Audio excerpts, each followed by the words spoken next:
Have you ever felt the sting of being underestimated? The quiet dismissal in someone's eyes, as if you were small, harmless, irrelevant. It cuts deeper than open hostility, because it tells you they don't even see you as a threat. Yet, hidden in that moment of dismissal lies a secret advantage, the kind of power that only the patient, the silent, the watchful can wield. Imagine a world where noise is currency, where everyone shouts to prove their worth, and yet the one who says nothing shapes the room. The Stoics knew this truth. Power often belongs not to the loud, but to the unseen. To the man who waits, to the woman who watches, to the one who chooses the right moment to act when others have already revealed themselves. So ask yourself, what if influence didn't come from being noticed, but from being unreadable? What if true control was born in silence, in timing, in restraint? Stay with me, and together we'll uncover 21 rules of power that can outsmart anyone who believes they already see you. As we step into the first chapter, picture this: walking into a crowded room where voices compete, egos swell, and everyone fights to be noticed. The noise is suffocating. Yet in one quiet corner stands a figure who says nothing, watches everything, and carries a calm weight that unsettles the air more than any shout ever could. That figure holds the true power, though no one sees it yet. The untrained heart burns to prove itself, to shout, to display its worth. But the Stoics taught the opposite. Epictetus said, "If you want to improve, be content to be thought foolish and stupid. Let them misjudge you.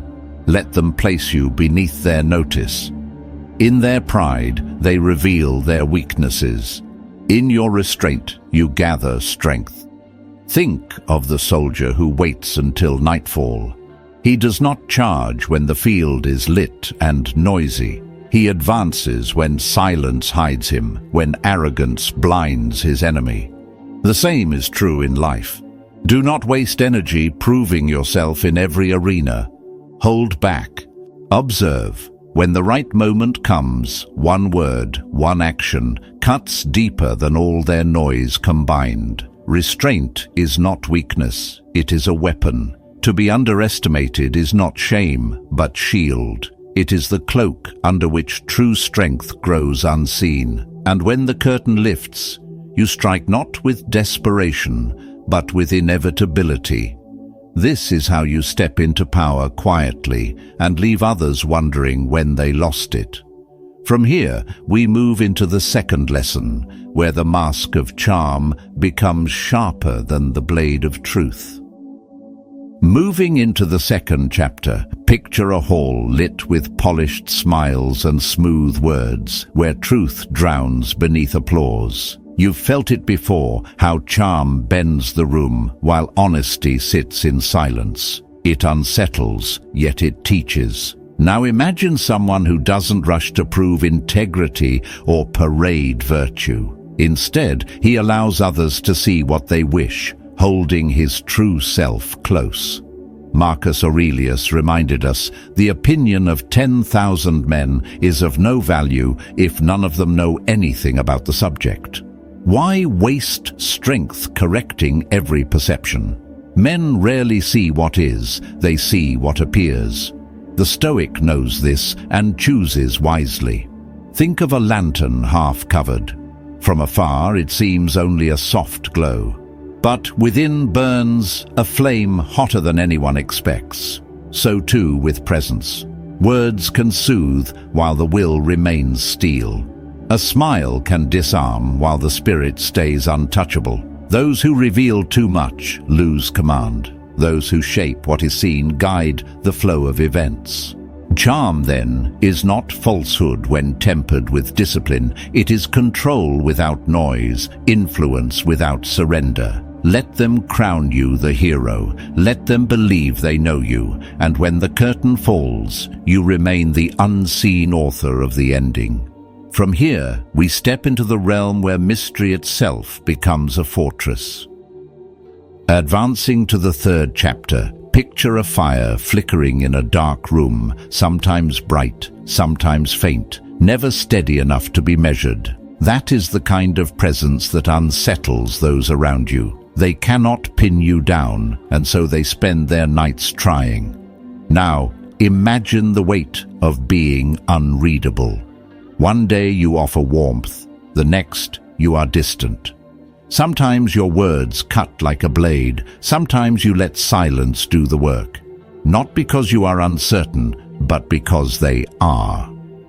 Marcus Aurelius once observed, "The soul becomes dyed with the color of its thoughts."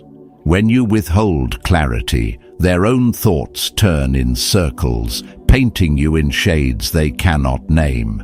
And the more they struggle, the deeper your gravity becomes. Think of the man who never rushes to explain himself in an argument. He pauses, he lets the question hang, and the silence becomes heavier than words. Soon, the others begin to fill the gap with their own fears, their own projections. Epictetus taught that we suffer not from events, but from our judgments of them. When you refuse to define yourself, you hand them a mirror, and they cannot look away. You are no longer just a person, you become a puzzle, and puzzles consume attention. So stop rushing to clarify, stop filling every pause, leave space, let mystery do its work. For curiosity, once awakened, becomes the chain that holds them close. From here, we enter the lesson where shadows hide more than light ever could. Entering the fourth chapter, imagine a marketplace where every merchant shouts their secrets, waving ledgers in the air, desperate to prove their worth. The louder the noise, the thinner the wisdom. In that storm of exposure, the one who moves quietly becomes the only one to fear. Now, picture your own life, every step revealed, every plan spoken, every victory broadcast. And the moment people see your path, they begin to draw theirs across it. They prepare traps. They sharpen their envy. They conspire before you've even finished the first step. Seneca once wrote, "The successful man is one who can build a firm foundation with the bricks others have thrown at him." But how can you build when you reveal the very tools in your hand? Think of the craftsman who covers his workshop window. The village sees the finished masterpiece, not the long hours, not the rough drafts, not the hidden failures. That secrecy is his shield. The Stoic teaches the same. Protect your inner workings. Share the fruit, not the root. Appear noble, act with quiet precision, and let time itself be the herald of your labor. So, let them think you are idle. Let them think you are behind. When the curtain finally lifts, you are already 10 steps ahead, and their plans dissolve into dust. This is where the power of concealment meets the weight of timing, and from here, the mask itself becomes a weapon. At this stage, imagine a statue carved with flawless symmetry, polished stone, gleaming surface, every angle perfect. You admire it for a moment, then move on. But if you saw a single crack in the marble, a flaw that hinted at something hidden beneath, you would linger. You would wonder. You would return to look again. That is the strange truth of human attention. Perfection is admired, then forgotten. Imperfection is remembered, even desired. Marcus Aurelius wrote, "Everything has its beauty, but not everyone sees it. A wise mind understands that beauty lies not in appearing untouchable, but in showing just enough fracture to awaken curiosity." Think of the warrior who wears armor gleaming in the sun. To the crowd, he is strength embodied. But in the clash of battle, he allows one dent to remain, one scar left visible. Not weakness, evidence. Proof that beneath the steel stands someone who has bled, endured, and still stands. The dent becomes more unforgettable than the armor itself. So build your mask, stand tall, composed, unshaken. But once in a while, let it slip. One spark beneath the marble is enough to remind them the statue breathes. 90% light, 10% shadow, and that shadow will haunt them, drawing their thoughts back to you long after you've gone. Here's where the game sharpens even further, because sometimes saying less than necessary is the loudest move of all. Here's where the 6th chapter begins, with a table full of voices, each one fighting to be heard, words spilling faster than thought. The room grows heavy with noise, yet the one who says the least commands the most attention. Silence sharpens him like a blade. Now imagine the unease of unanswered questions. One sentence, two at most, and then nothing. No clarification, no rush to explain. The silence stretches, and suddenly the others begin writing stories in their own minds. What does he know? Why isn't he speaking? What comes next? You said almost nothing, yet you became the weight in every thought. Seneca once reminded, the more talk, the more likely you are to say something foolish. The Stoic holds his tongue not from fear, but from discipline. Think of the seasoned general who, in the council of war, listens longer than he speaks. He does not reveal his hand. He allows silence to do the cutting. The others, unsettled, begin to expose themselves in their chatter. Words betray, silence conceals, and concealment, when deliberate, becomes the strongest move. You do not need to satisfy. You do not need to impress. Speak exactly enough to set the rhythm, then stop. Let them lean closer. Let them sweat in the pause. Real mystery, the kind that bends the will of others, is forged not in noise, but in restraint.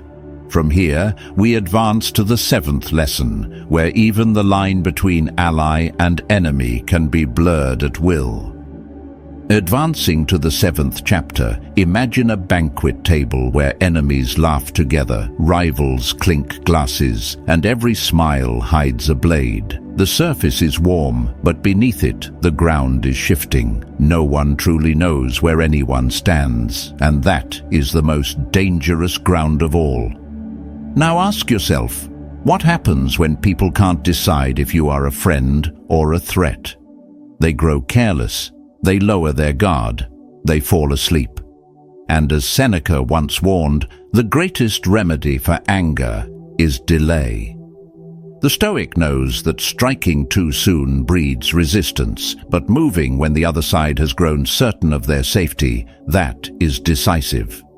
Think of the lion and the fox. The lion frightens the wolves. The fox escapes the traps. Alone, each is vulnerable. Together, they are untouchable. So too in life, you praise a critic just before you rise in his place. You nod at an enemy's words just before you take his ground. Outwardly gentle, inwardly precise, you let your presence blur into neutrality until your absence itself becomes a weapon. Do not waste yourself proving allegiance. Do not reveal where you stand too early. Let them wonder. Let them relax. Then, when they least expect it, move with clarity and finality. Here's where the lesson sharpens even further, because the surest way to conquer is not by fighting at all, but by making them feel safe until the moment they are undone. Now imagine entering a room where every hand extended feels warm, every word sounds kind, and every smile assures you that you are safe. In such a room, who would ever think danger is near? That is precisely why it is the most dangerous place to be. The easiest way to move past someone is not with force, but with reassurance. Seneca once said, "The man who is prepared has his battle half fought." The Stoic knows preparation is not only in the sword, but in the silence before it. You disarm suspicion not by declaring loyalty, but by appearing to share their cause. Let them believe you walk beside them, and when they sleep in comfort, you are already steps ahead. Think of a traveler sharing the road.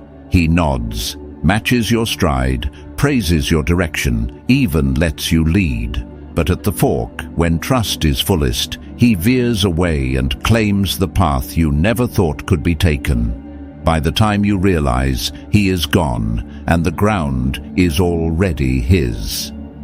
This is not about cruelty.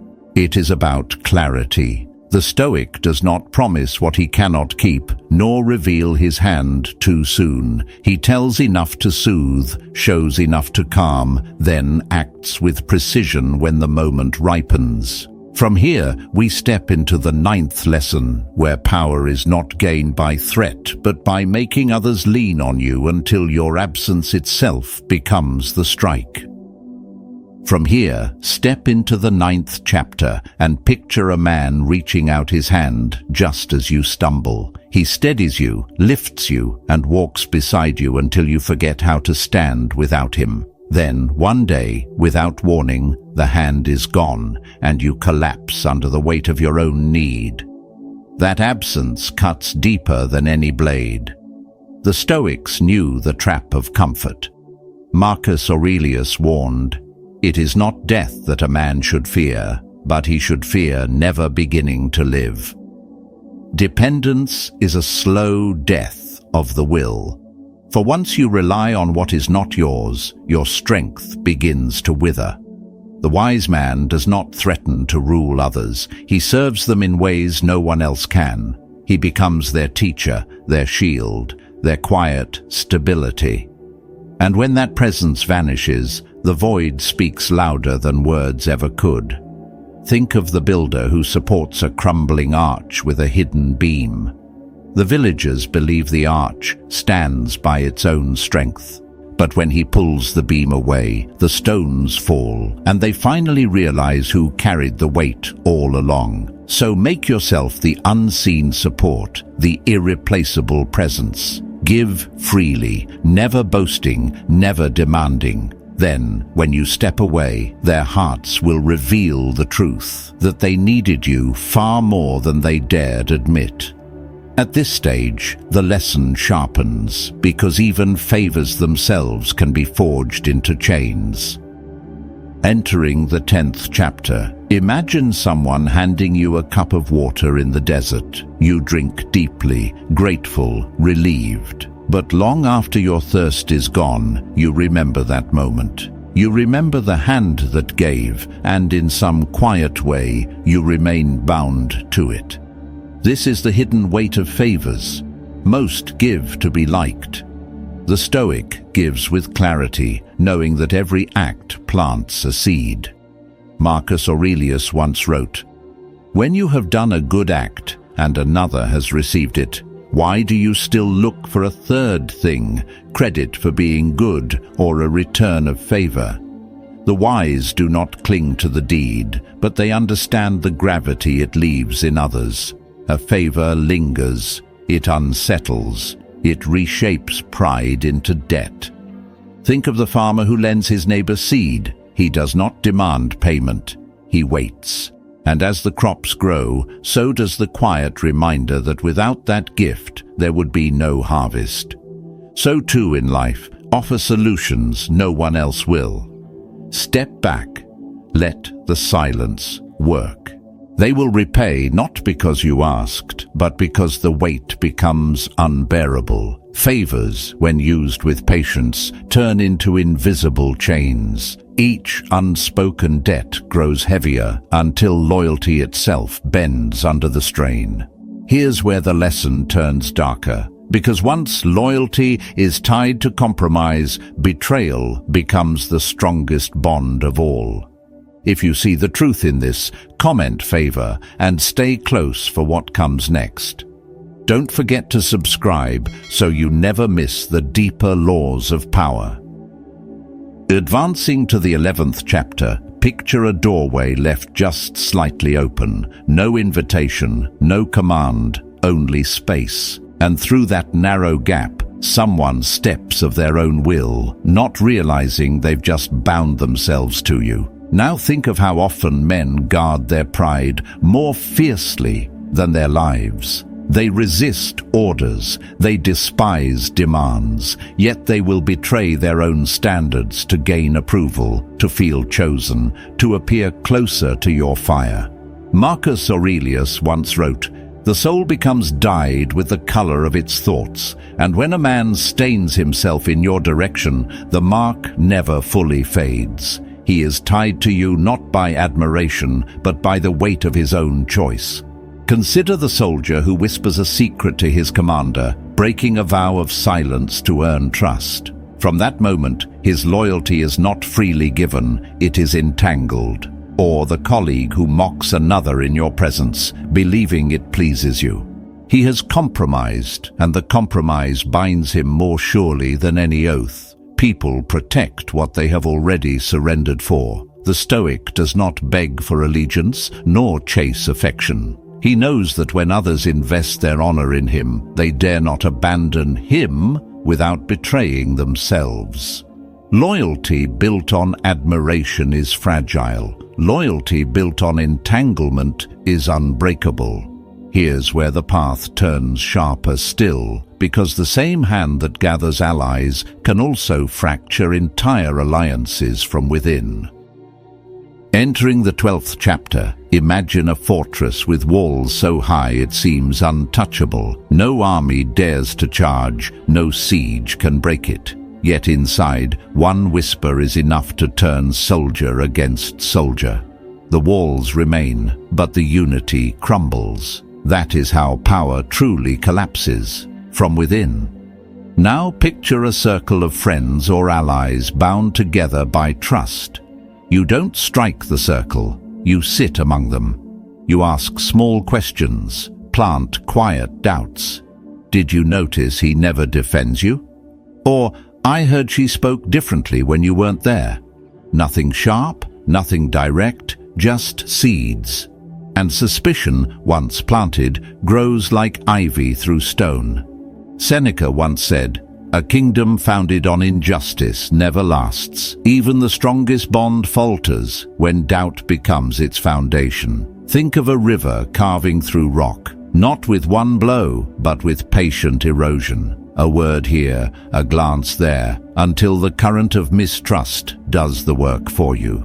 The alliance you feared begins to fracture itself. No blade needed, no open fight, just the weight of unease, pressing day by day. The Stoic watches this truth with sober eyes. Trust is a treasure, fragile and rare. Once broken, no alliance, no matter how mighty, can stand.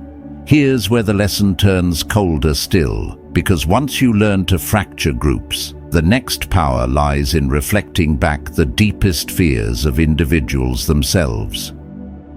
Advancing to the 13th chapter, imagine holding a mirror not of glass, but of words, one that does not show the face as it is, but as the heart secretly fears it to be. When people see themselves in that reflection, they do not resist. They nod, they agree, and without realizing it, they begin to follow the one who understands their weakness.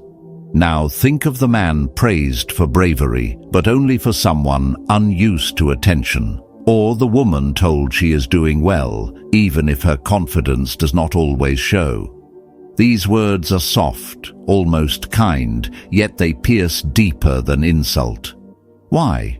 Because they echo what already lives in the other's mind. Epictetus once said, "It is not what happens to you, but how you react to it that matters." And nothing shapes reaction more than hidden doubt. When you speak to that doubt, you do not command with force, you guide with gravity. Picture the general who never raises his voice, yet soldiers march more firmly because he once remarked, "You always endure, even when others doubt you." They feel seen, they feel known, and in that recognition they attach, not because of admiration, but because their own insecurity binds them.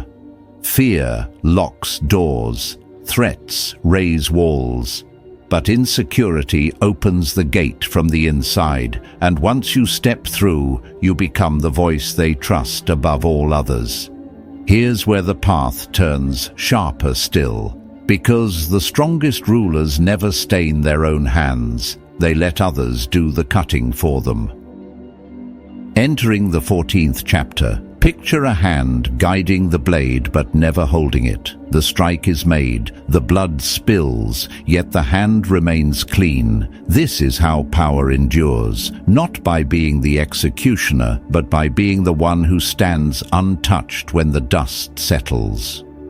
Now imagine a leader who never swings the axe himself. When someone must be cast out, he arranges it so others believe the man was never loyal to begin with. When a rival grows bold, he provokes just enough for them to ruin themselves, and when chaos is needed, he feeds both sides sparks, then walks away before the fire erupts. Marcus Aurelius reminded us, the best revenge is not to be like your enemy. Why reveal yourself as the destroyer when time and pride will do the work for you? Think of the general who lets a reckless captain march ahead. The captain falls into the trap, and the general simply advances where the path has been cleared. His soldiers do not see him as cruel, they see him as the steady hand that remains when others fail. To be seen as the knife is to inherit enemies. To be seen as the survivor is to inherit followers. The Stoic knows restraint is sharper than any blade, for the wound it leaves is invisible but final. From here, we step into the 15th lesson, where silence itself becomes the weapon that reveals everything without a single word spoken. As we step into the 15th chapter, picture a crowded hall where voices clash like swords. Everyone fights to be heard, yet in one corner sits the figure who says nothing. His silence unsettles more than the loudest shout. That stillness holds the room in its grip.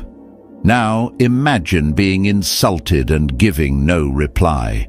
The offender grows restless. He pushes again, expecting fire, but receives only calm.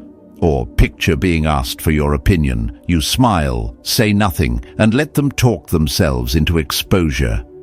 The silence spreads like water, filling every gap. And in their haste to fill it, they reveal more than you could ever demand. Marcus Aurelius once said, "You always own the option of having no opinion. This is not weakness. It is power disguised as restraint." Think of the seasoned judge who listens more than he speaks. He does not need to interrogate. He waits. And in their eagerness to be understood, men betray their doubts, their schemes, their fears. You don't pull the truth from them. They lay it at your feet, unable to bear the quiet. Words can defend, but silence disarms. Noise can argue, but silence unmasks. The Stoic knows that what is left unsaid often carries more force than anything declared. From here, the lesson grows sharper still, for unpredictability, wielded with precision, can command fear more deeply than any steady rule. Advancing to the 16th chapter, picture a river that runs steady for months, its rhythm predictable, its bends familiar. Then one day, without warning, the waters rise and flood the banks. Those who trusted its calm are swept away, not by rage, but by surprise. Now, consider the danger of being too easily read. If they always know when you will answer, they own your time. If they always know how you will react under pressure, they shape the pressure to control you. If they are certain you will always take the noble path, they will use your virtue as a leash. Seneca once wrote, "The man who is predictable has already surrendered." Constancy in principle is strength, but constancy in action makes you easy prey. Think of the commander who sometimes forgives, sometimes withdraws, sometimes strikes without a word. His enemies cannot map him, and so they cannot plan against him. One day his silence unsettles, The next, his voice cuts sharp. One day he embraces, the next he vanishes. The point is not chaos. The point is unreadability. Fear does not live in noise. Fear is born in uncertainty. The one they cannot prepare for is the one they cannot overcome. From here, we move into the 17th lesson, where your presence can be felt most powerfully in the very moments you are absent. From here, we enter the 17th chapter. Imagine a room where your chair is empty, yet the conversation still bends toward you. They measure their words as if you were listening. They glance at the door as if you might walk in. Your shadow lingers, though you are far away. This is the kind of presence that endures beyond your body. Not through noise, not through endless appearances, but through the weight of how you carried yourself when you were there.